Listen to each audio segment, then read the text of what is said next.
ฟังให้มันเข้าใจเด้อทุกข์อยู่ในขันธ์ห้าทุกข์อยู่ในขันธ์สี่ทุกข์อยู่ในโลกนี้ลงค่อยผู้เดียวขันธ์ห้าเป็นที่มาของเครื่องรับกรรมเก่า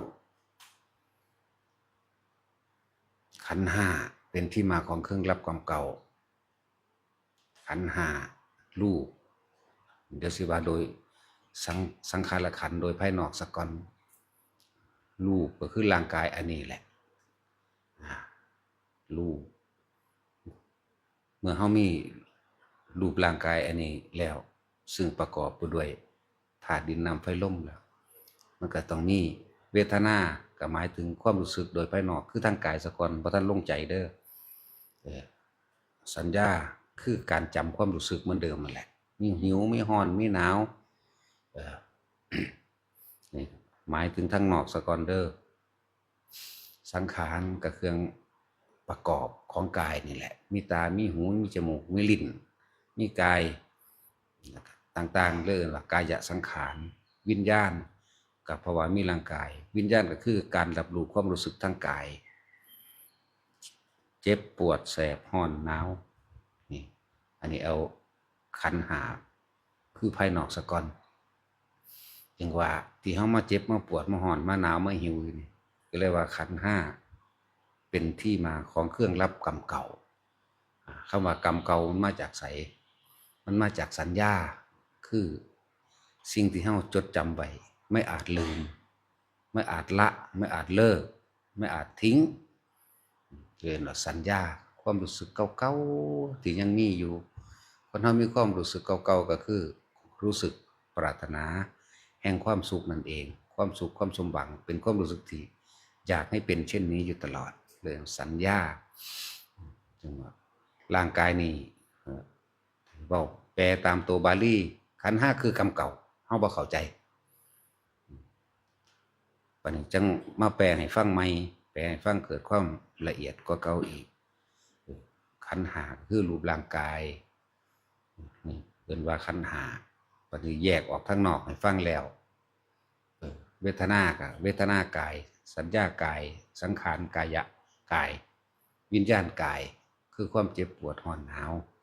เรียกว่าขันธ์ห้าจึงบอกว่าทุกข์อยู่ในขันธ์ห้าปัจจุบันทุกข์อยู่ในขันธ์สี่คืออย่างทุกข์อยู่ในโลกนี้ลงค่อยผู้เดียวขันธ์สี่เวทนาหมายถึงความรู้สึกพอใจและไม่พอใจมันก็จำเอาไว้ในสัญญาของมันเองที่มันปรุงแต่งรวบร่วมกันไว้แล้วเป็นสัญญาเหมือนเดิมวิญญาณก็คือตัววิญญาณใจได้นี่บัดนี้ก็เลยมาฝังนั่นเอาไว้เหมือนกันมีความรู้สึกอยากรับเอาเฉพาะความสุขความทุกข์ไม่ปรารถนาจึงว่าทุกข์อยู่ในขันธ์สี่คือใจเฮานี่แหละคือความรู้สึกเฮานี่แหละทุกข์อยู่ในโลกนี้ลงค่อยผู้เดียวก็หมายถึงความยึดมั่นถือมั่นของเฮาเองเด้พวกเฮาบ่อาจสามารถละมันได้ผู้ใดละสัญญาใด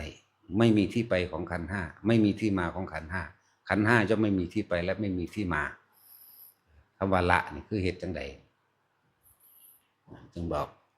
ทุกคนละนี่บ่แม่นการคิดแต่ว่าก็อาศัยการคิดนั่นแหละจึงรู้วิธีละการคิดหาเหตุแล้วสรุปผลลงอ๋อ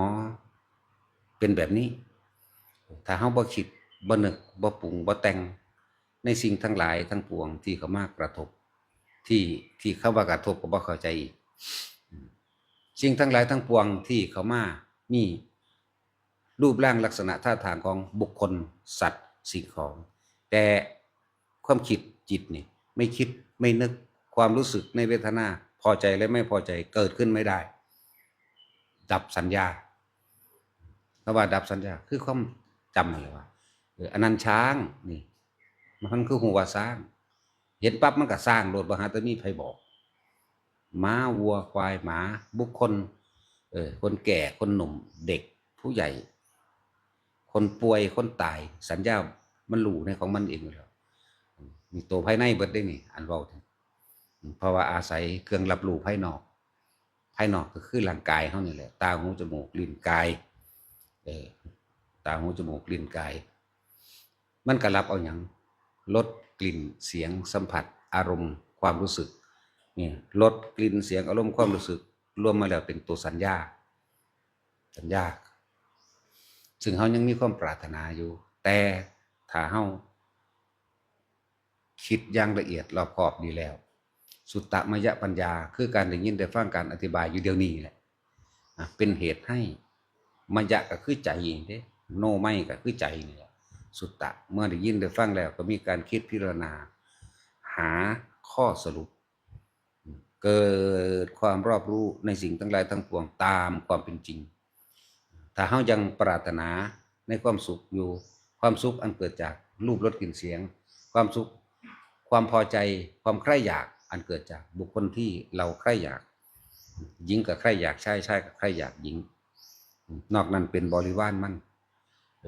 บริวารมันคืออย่างไอ้ที่ว่าเฮาได้หาอยู่